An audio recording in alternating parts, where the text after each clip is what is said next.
Hello merchant navy aspirants, welcome back in sailor son. जैसे कि आपने थंबनेल में देखा होगा, in this video will be talking what are the dos and don'ts that you need to do in this 1 month for IMUCT 2025। क्या करना चाहिए आपको?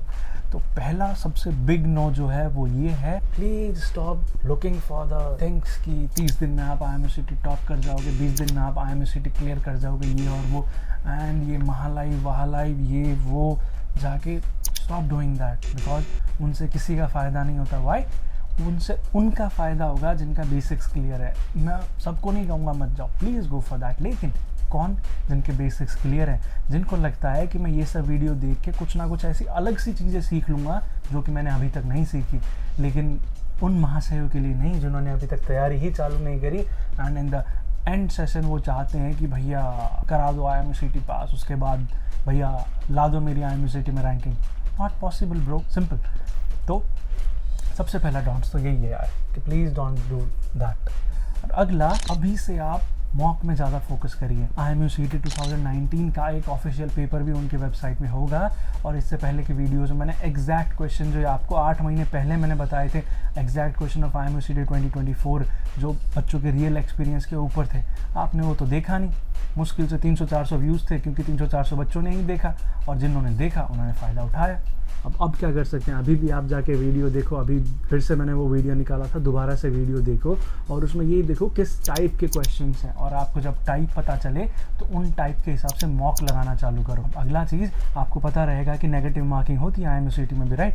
तो अगर आपको ये पता है कि नेगेटिव मार्किंग होती है, तो ये भी आपको थोड़ा सेंस लगाना पड़ेगा कि कौन कौन से सवाल मैं अटेम्प्ट करूँ, कौन कौन से ना करूँ, बिकॉज बहुत बड़ा रोल प्ले करता है ये, स्पेशली जब कंपटीशन बढ़ चुका है, जब competition literally every year day by day बढ़ता जा रहा है, तो उसी हिसाब से उनके जो लिस्ट में बच्चे हैं वो कम होते जा रहे हैं। और ऐसा नहीं है कि मर्चेंट नेवी में इतनी सारी सीट्स हैं कि आपको एक साथ हर कोई कंपनी ले लेगी, नहीं है।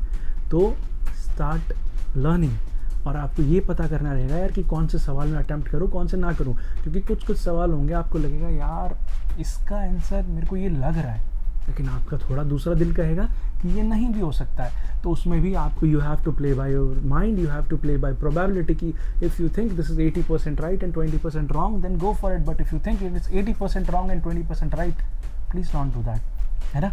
तो आपको नेगेटिव मार्किंग का भी ध्यान रखना पड़ेगा। अगला, आपको पता है कि कैलकुलेटर्स एंड अलाउ हैं, तो प्लीज़ लेके जाना और उसका सही इस्तेमाल करना।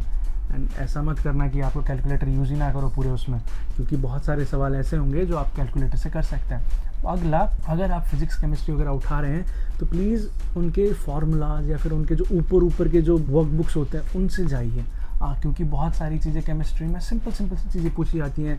उनका कभी कभी केमिकल नेम पूछा जाता है, उनका कुछ पूछा जाता है, और GK कर रहे हैं तो नेशनल मैरीटाइम डे वगैरह ऐसी चीज़ें पूछी जाती हैं। तो इन सब के ऊपर भी ध्यान दीजिए। ऐसा नहीं कि आपने सिर्फ एप्टीट्यूड और इंग्लिश पे ध्यान दिया, वो तो मेन है ही।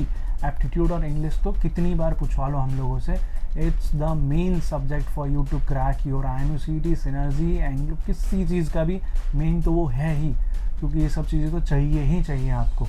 लेकिन ऐसा नहीं है कि बाकी चीज़ों को ओवरलुक करना है, ऐसा नहीं है कि इंग्लिश एप्टीट्यूड कर लिया तो फिजिक्स केमिस्ट्री मैथ्स आपने ओवरलुक कर दिया, क्योंकि मैथ्स में भी ऐसे बहुत सारे सवाल होते हैं जो आप कर सकते हैं, ठीक है? तो यही कुछ चीज़ें थी जो कि आप 1 महीने में कर सकते हैं। These are the dos and don'ts for the IMUCT 2025। अगर आपको लगता है कि इसके अलावा कुछ और भी हैं, please comment down below and don't forget to subscribe our channel, share this video, and I hope you are in the IMUCT list. Thank you.